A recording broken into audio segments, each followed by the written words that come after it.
मरने के बाद क्या होता है, यह अब तक का सबसे ज्यादा पूछे जाने वाले सवाल हैं, जिसका जवाब आज हम इस वीडियो में बताने वाले हैं। चलिए शुरू करते हैं।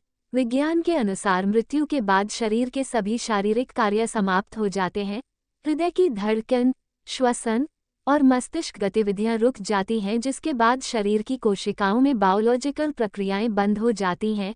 इसके बाद शरीर का अपक्षय, डिकम्पोजिशन शुरू होता है।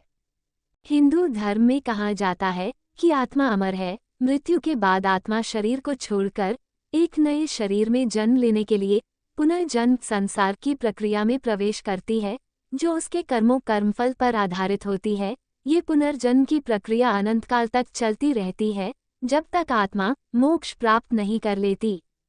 इस्लाम धर्म के अनुसार कहा जाता है कि मृत्यु के बाद आत्मा का हिसाब लिया जाता है और फिर व्यक्ति को स्वर्ग, जन्नत या नर्क, जहन्नम में भेजा जाता है, जो उसकी दुनिया में किए गए कार्यों पर निर्भर करता है। और ईसाई धर्म में यह माना जाता है कि ईसाई धर्म में मृत्यु के बाद व्यक्ति का न्याय होता है और उसे स्वर्ग या नरक में स्थान मिलता है। यह उसके विश्वास और कार्यों पर निर्भर करता है। और बौद्ध धर्म के अनुसार आत्मा का अस्तित्व नहीं होता है, बल्कि जीवन और मृत्यु एक निरंतर चक्र संसार का हिस्सा होते हैं। मृत्यु के बाद व्यक्ति का पुनर्जन्म होता है और यह चक्र तब तक चलता रहता है जब तक वह निर्वाण मोक्ष प्राप्त नहीं कर लेता।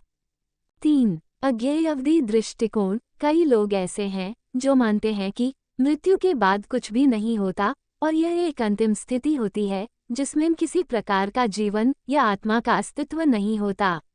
अंत में ये सवाल एक व्यक्तिगत विश्वास और दर्शन पर निर्भर करता है और हर व्यक्ति या समाज इसे अपनी तरह से समझता और मानता है।